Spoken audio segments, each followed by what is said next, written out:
Let's be real. Yes. Kasi ang dami nating kabatch eh. And of course, it affects us na mako-compare natin sarili natin sa kanila. Papaisip ka lang na baka hindi kasi para sa akin to. Baka kaya ganun. Hindi ko rin expect na yung pinasok ko ganun pala yung magiging experience ko. And yun nga, since wala namang nag-brief sa akin na ganun pala yung mangyayari. Ang dami ko rin nagawa behind the camera na sa sarili kong life na in a way, nasira ako. Di ba? Parang nag-cause din ako ng problem sa family ko because of that. Buong time namin together, nakita ko lang siya umiyak less than 5 times nang dahil sa akin. And parang ayaw ko ever ulit yun. Parang, kaya sobrang ingat ko. Kasi sobrang bait niya. Ayaw ko talaga siya ever malungkot. Parang masyado siyang mabait para masaktan.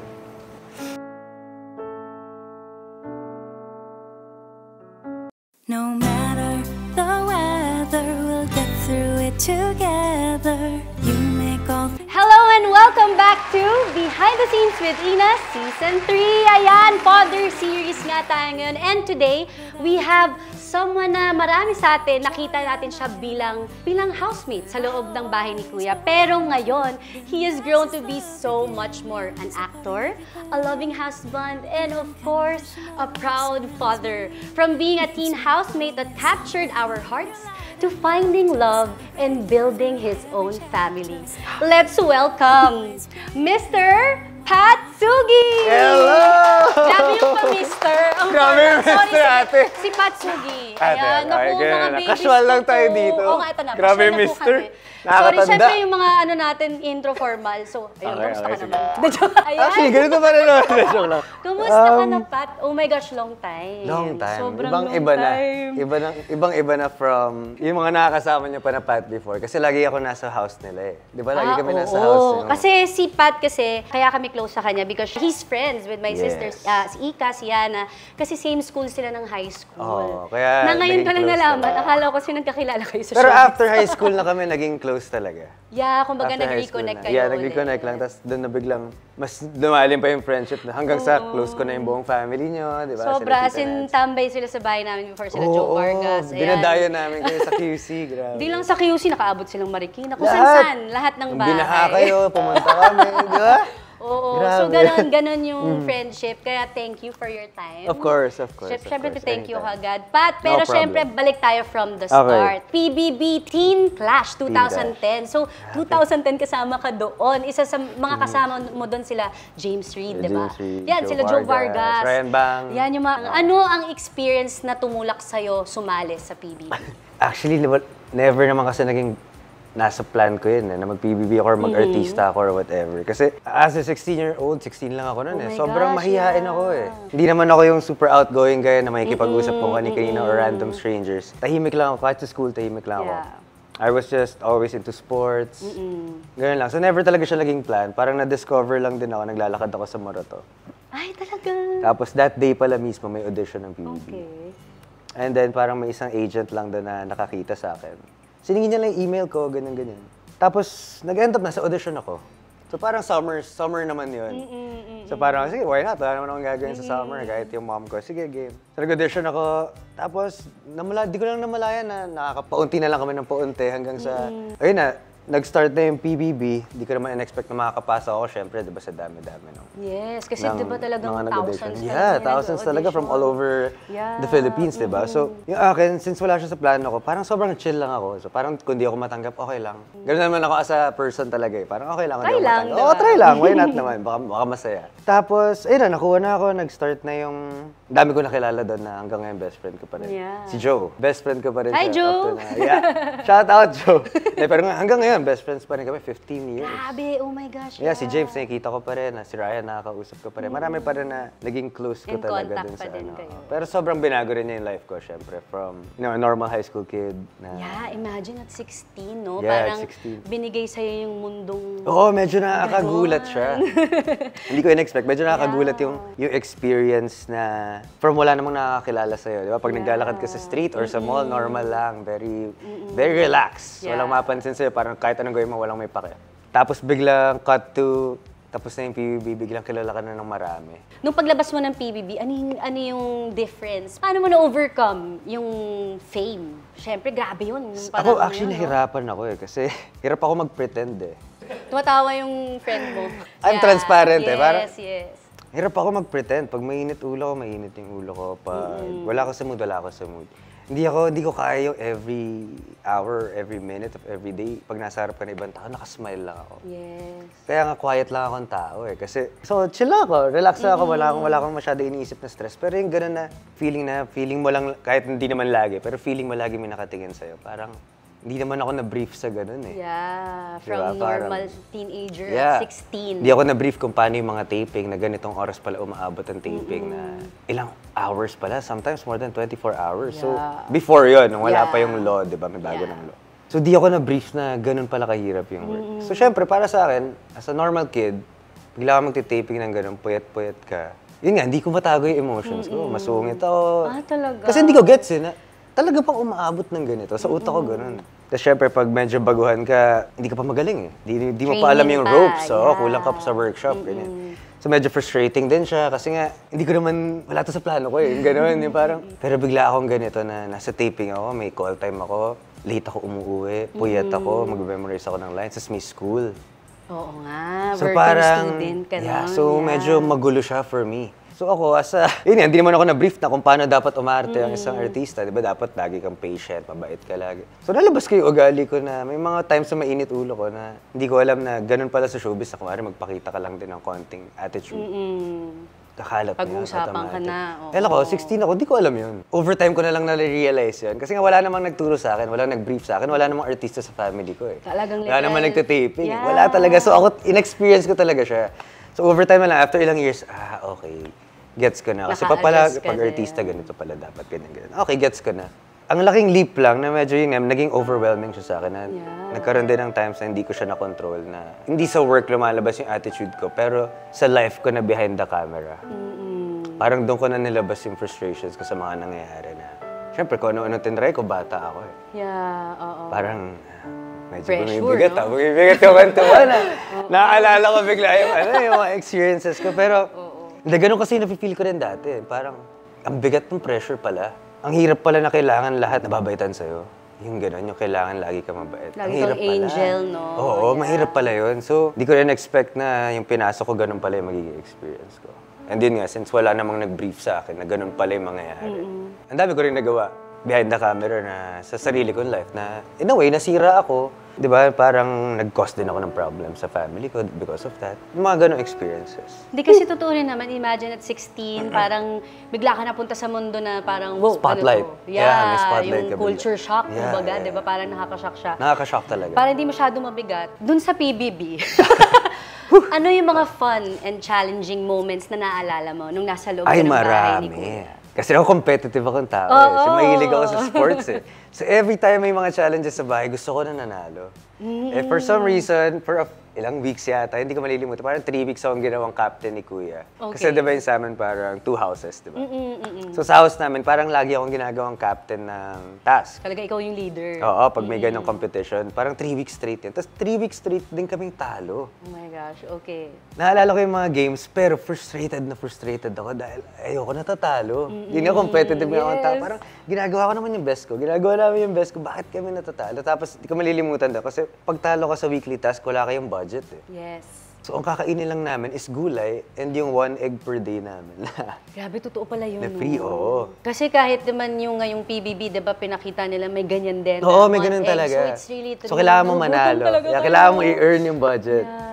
So medyo frustrating na syempre pag 3 weeks straight ka lang naka-adobong sitaw, adobong kangkong, iba't ibang adobo na. Syempre teenager kami, ano bang alam namin lutuin, di ba? yeah. Teens lang kami. So anong alam namin, puro adobo, iba't ibang gulay. Tapos pinritong talong na naman, yung mga ganun, puro gulay, 3 weeks, so parang frustrated na Vegan ako. pala kayo sa loob mo. Oo. Pero yung pinaka di ko malilimutan is yung first time namin, kasi pumasok pa sila James Reid, di ba? Yung mga international. Oo. So yun din, ako rin yung captain ng first competition ng Pinoys versus International. Tapos yun yung tumatakbo kami sa water. Patagalan kaming tumatakbo sa, yung water na may flower. So di siya lumulubog. Hindi siya Kailangan, pag tumigil ka, lulubog. Okay. So patagalan lang sa ganun. Hindi ko malilimutan kasi finally, ako yung captain. Ako yung nagpanalo ng challenge kasi tiebreaker. So ako yung pinili ng team na lumaban. Tapos isang international. So, na-redeem nahala ko, mo. so na-redeem Oh ko. my Yun yung God. pinaka-unforgettable. ko Yeah, siguro for naman. sure. Yung parang 3 weeks. Bukas may manok tayo. I love it. Oo Oo, nga. parang ganun. Ano ang biggest lesson na natutunan mo entering the PBB house? Siguro biggest lesson ko is yung pakikisama sa ibang tao. Kasi number 1, papasok ka dun sa loob ng bahay ni Kuya nang di mo kilala lahat eh.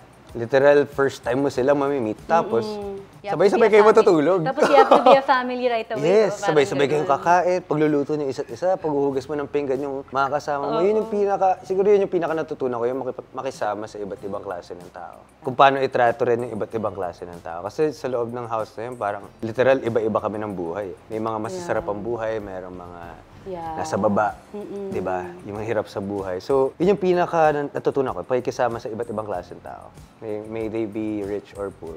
Ayun din yung magandang lesson sa PBB, no? Na Yeah. parang nakikita rin ng tao na parang pakikisama. Yes. Yun yung pinaka-importante para mag-grow or maging team kayo. Yes. Kasi yun naman yung gusto nila eh. After PBB, nag-transition ka into acting. Ano yung mga projects after PBB and how did it feel like when you finally, parang na-realize mo na, oh my gosh, artista na nga ako. May ganong feeling. Actually, ang first taping day ko after PBB, siguro mga 1 week pa lang akong na-evict. Ongoing pa rin yung PBB, pinag-taping na ako. It's MMK. Wow! Para ako, wow, talaga, MMK. Hanep. So yung mom ko talaga, MMK. Yung family ko, syempre, pag bago ka, excited yung parents mo, yung lolo ko, excited sila, may kita ko sa MMK. Ito yung pangalan ng character mo, blah, blah. Kung malilimutan to eh. So okay, binabasa ko yung script. Ang dami kong lines. Dami kong lines. So, pagdating sa ending na, mga last 2 scenes, old, kung yung pangalan ko is JR. Okay. Old JR. Saka, old JR? Sino yung young JR? Okay. Teka, anong JR ako? Dalawa lang, isa lang yung linya ko pag ako si old JR. Pag ako si new JR, buong episode, nandun ako. Ikaw, oo. Sabi ko, teka, minemorize ko yata maling JR. So, tawag ako sa under ko. Mami, sino po yung role ko? Sino yung character ko? Ikaw si old JR. So, diba, hinipe ko sa family ko. As MMK ako. Anak ako ni ganito ni Tita Ria Locsin. Ganyan. So, buong episode, si JR nandun. Pagbasa ko, last 2 scenes lang pala ako papasok. Tapos yung line ko lang, sisigaw lang ako ng mama. yun yung pinakaunang saba ko sa taping na. Wow. Super unforgettable. Unforgettable. So parang, yung time pa na yun, nagulat din ako kasi isang eksena lang yung kinuha ng kabali. Tapos natapos ako ng 4 a.m. Papaisip talaga ako. Doon pala na parang, ganito nangyayari yung ganito. 4 a.m. Minsan umaga pa. So yung mga first shows ko pa, syempre bata pa ako eh. So yung mga kasama ko rin, ka-age ko, sila DJ eh. Nagsastart si DJ ng mga shows, mga Princess and I, magkakasama kami. Yes. Kami nila Khalil. So masaya. Syempre masaya. Pero Kabarkada ka rin, no? yeah, yun nga.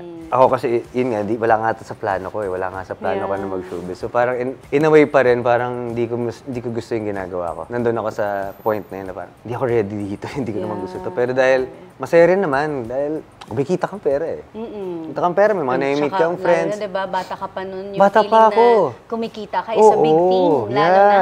So, kahit sabihin kong hindi ko gusto yung fame, ang sarap din sa pakiramdam. From time to time na, wow, nakikilala ako. Yung ganun, Yeah. diba? Feels good pa din. May fulfillment.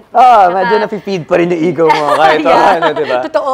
Diba? Pero kahit na sabihin natin, hindi ko siya gusto, ang dami pa rin yung positive na nabibigay sa akin. Ganun pa rin siya.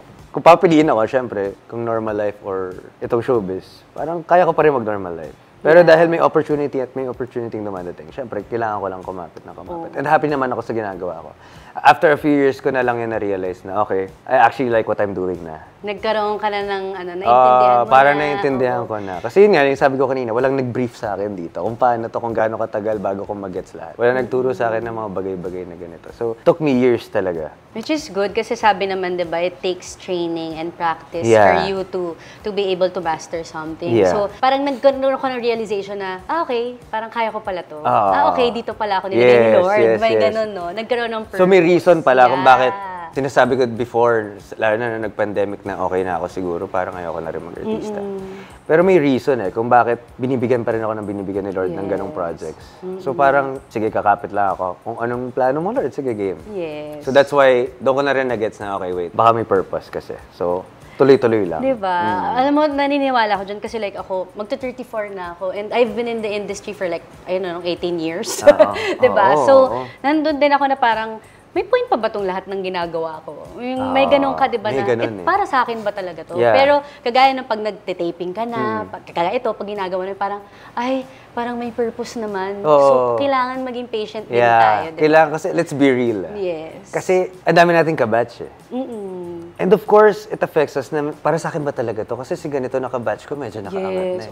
So, kahit ayaw natin sa gusto, mahal natin ang mga kaibigan natin, mako-compare at mako-compare natin sarili natin sa kanila. Pero we don't think bad of them, diba? Sa'yo lang, mapapaisip ka lang na baka hindi kasi para sa akin to, baka kaya ganun. Pero hindi, tumutuloy-tuloy pa rin eh, bigay pa rin ng bigay ng project si Lord eh. You really have to make your own journey rin. Yeah, diba? iba-iba talaga. Diba? Yun talaga. Kumbaga, it takes years din para matanggap mo yun, di ba? Parang hindi, may kanya-kanya nga talaga tayong journey. Ganun nga, totoo yun. Speaking of, what are the struggles and highlights naman sa napagdaanan mo sa showbiz? Siguro sa showbiz, pinaka-struggle ko naman is yung pag napapahinga ako ng walang project. Kasi syempre parang anong gagawin ko? Bigla akong gano'n. Kasi ilang years na rin ako nag-work. 15 years na yun, di ba? 2010, 15 years. So parang pag na-stagnant ako, yung medyo wala akong work na matagal, medyo na-anxiety ako. Siguro yun na yung pinaka-struggle ko. Tapos pag na-anxiety ako parang, nung before lang naman to, nung na-anxiety ako parang, nagre-resort ako to, partying, to alcohol, syempre. Parang gano'n. Sa age din kasi siguro. Yung age ko kasi nung nag-start ako, parang teenager. So, syempre, explore ako, di ba? Explore ako, di ba? Yun yung gusto ko. Syempre, bata ka eh. Yeah. Pa 21 ka pa lang, papunta ka pa lang doon. So, parang ano pang pwede, ano pang meron sa mundo, di ba? Parang gano'n. Siguro yun yung struggle ko. Yung nabibuild ko na anxiety pag wala akong work. Which is really normal. Kasi normal tayo, talaga. Since nga sobrang active ng pagiging artista, pag nasa taping, pag napipirme ka sa bahay, may feeling parang na... anong gagawin ko ngayon? Kasi before naman kasi hindi naman ganun kauso ang social media eh. Yeah. Na you can find work, di ba, with social media. Yes. Dati, ang outlet lang natin is showbiz. Taping lang. Anong gagawin ko pag wala akong taping? Uy, parakit naman, mga ganyan, di ba? Gaganon. Kasi yun lang, yun na yung pinaka-struggle ko pag wala akong work. Ano naman ang highlight sa showbiz career mo? Maliban sa PBB, syempre. Siguro pinaka-highlight ko yung PBB. Yun talaga, yun. Parang yun na rin yung pinaka-tinaas ko ever in terms of being famous. Yeah. Parang yung period na yun. Yun talaga. Tsaka yun yung nag-start sa akin eh. Parang doon ako nanggaling. Actually, So yun na talaga yung highlight ko. Pag tinatanong ko, paano ako nagsimula PBB? Parang, talaga, di ba? Lagi pag may tao, PBB ka? Kamusta yun sa loob? Laging interested yung mga tao rin pag nalalaman nila na galing ako sa PBB. So parang may conversation lagi about it. Natutuwa lang ako kasi syempre nga nakita ko to high school pa lang. So may ganun ding feeling, may ate feeling na, nakaka-proud. Mami ate. Ano ang message mo sa mga aspiring celebrity or mga gustong mag-artista? Ano ang ma-advise mo sa kanila?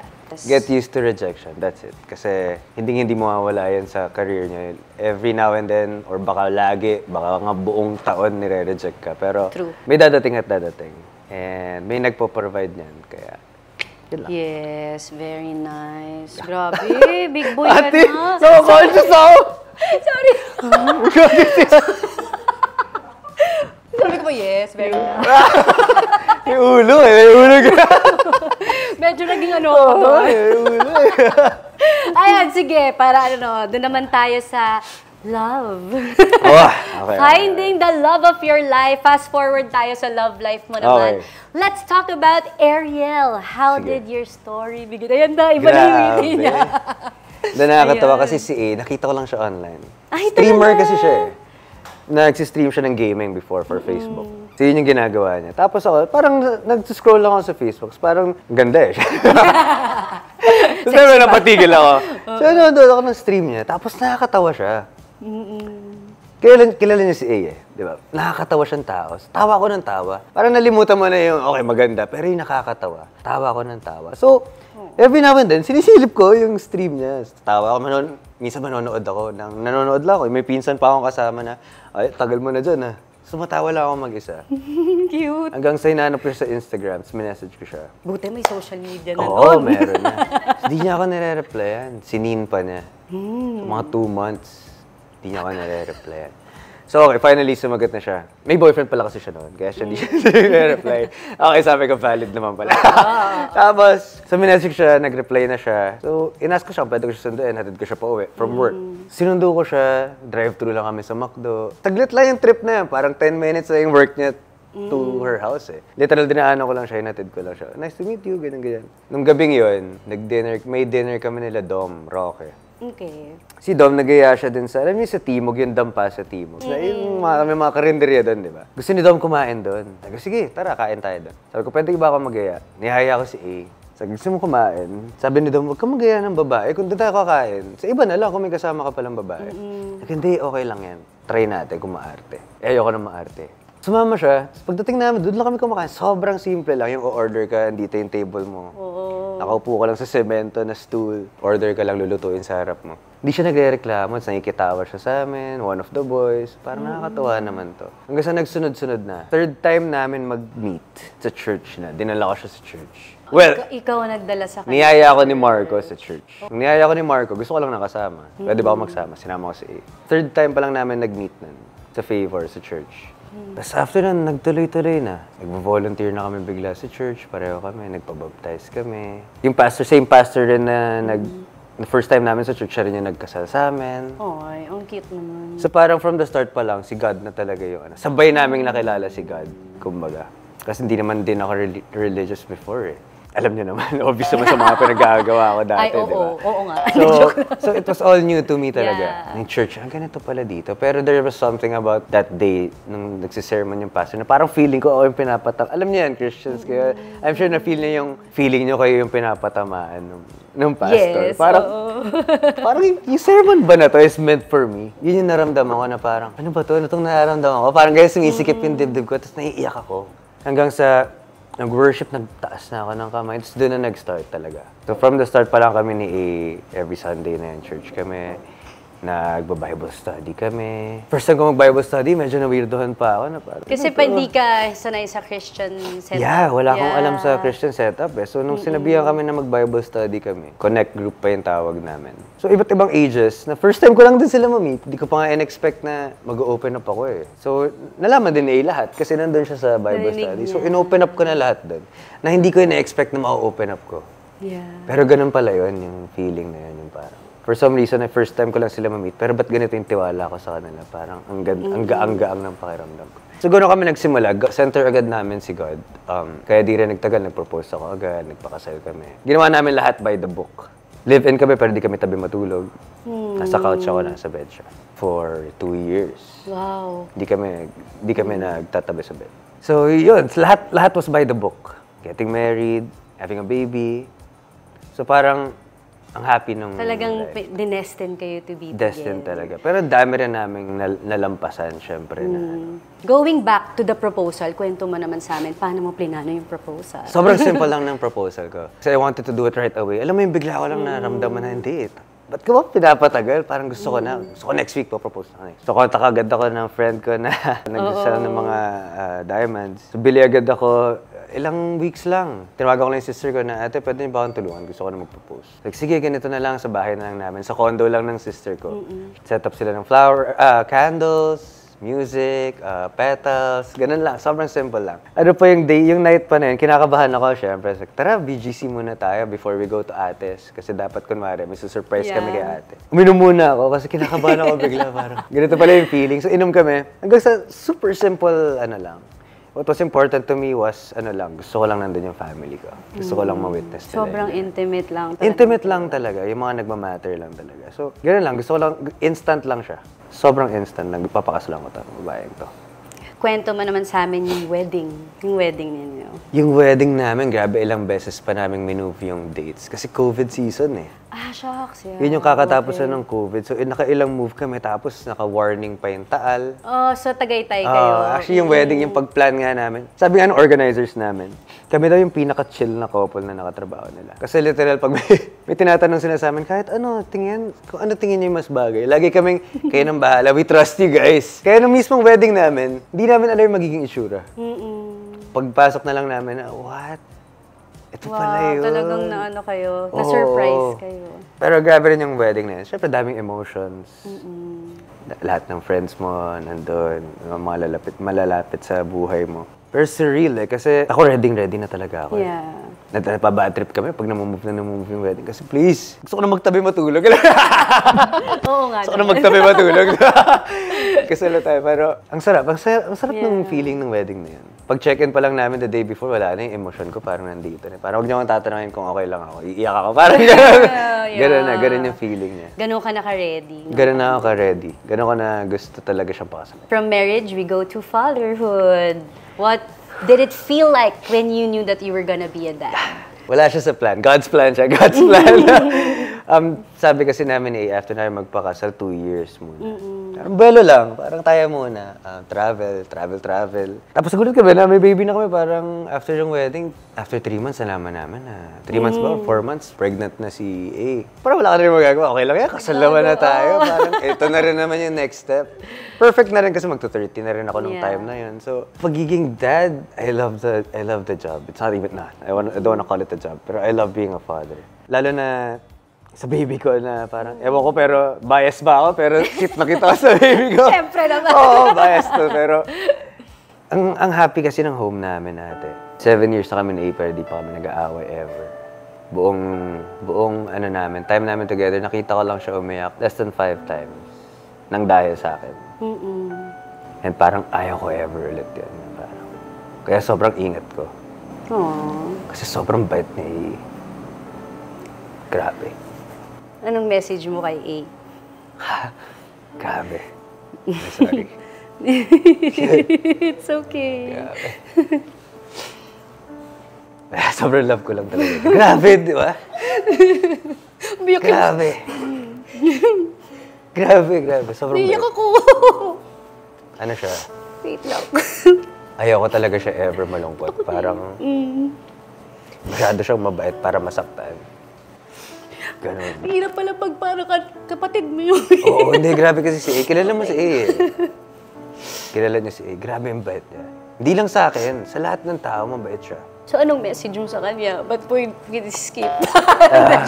I love you, baby. Forever, never. Yun lang. And stay the same. Pero grabe kasi siya. Hindi ko ma-explain, pero sobrang bait niya sa lahat ng tao. So yun nga, ayoko siya ever masaktan. What is your message to your baby? Grabe pala dito sa show mo. Sorry. Kala ko chill, sabi pa ni Ika, fun lang. Close naman kayo ni Ate Akala ko Ina. din eh, balik ko ba? Ka-text ko, fun lang yan. Eto my baby, I'm always gonna be here, you know that. Well, you don't know that yet, but I'm always gonna be here. Yun lang, and I love you. Yun lang, simple lang. But, so meron kami ditong Dear Dad segment. So Oh this my is a gosh. special message from your wife, A, and baby Olivia. Oh my God. Hi, Daddy. May emotion ko nandito pa. Just have a quick message for you. This is from your daughter and your baby mama, your wife. We just want to let you know how much we love and appreciate you for everything that you are and for everything that you do for our family. And we're beyond blessed to call you my husband and for Olivia to call you her Daddy. Daddy Shark. You know who's Daddy Shark? That's Daddy.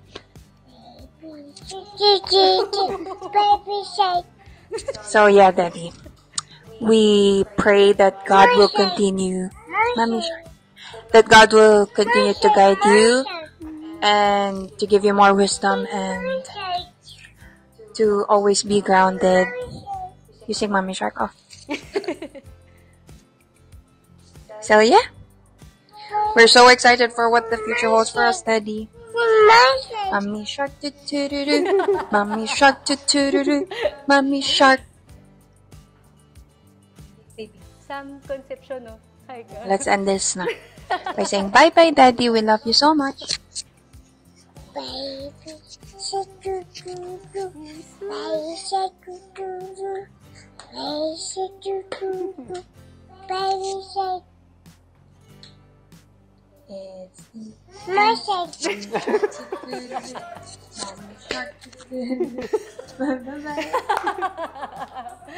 Ayun, Ay, just a grabe, yung dalawang special yan. surprise Thank for you you. guys so much. Ayan, Pat. So, ano ang message mo sa ating mga fathers? Sa mga fathers, kaya natin to, guys. Mahirap everyday, pero kakayanin natin everyday. Yun lang. Peace. Ayan, please share your social media accounts where they can follow you. Okay, guys. Ayan, follow na lang ako on Instagram at Patsugi and on TikTok and on Facebook. That's all, Patsugi. Yun lang. Thank you again, Pat. Sobrang No thank you problem, sa time Ate. mo Thank you and for inviting for giving me. me a chance to share your story. Of course. My pleasure. From PBB to building a real home with his family, Pat's story is a proof that growth, love, and fatherhood brings the truest kind of success. And our quote of the day, fatherhood is the role that gives the deepest meaning of life. And of course, before we end, we would like to thank our following sponsors: Meats and Deli Cafe for our delicious food and our venue, Chardy Nino for my makeup, Sean Aquino for my hair, Oswald Carbonell Life Insurance for our 100,000 worth accidental insurance for all of our guests, Alakay for our gift certificate. Ayan, may hit at gym training kayo. Alpha Massage for our guests, home service massage, and of course, Blackwater for our giveaways and our amazing production team na nagbibigay ng buhay dito sa show na to. AAA Digital and Studio Manila. Ayan, maraming salamat po. This has been Behind the Scenes with Ina, the Father Series. Remember that there's always a story behind the scenes. Again, thank you for watching and sana na-enjoy niyo yung episode namin. Don't forget to like, share, and also subscribe to our channel. Thank you and God bless you. Bye-bye!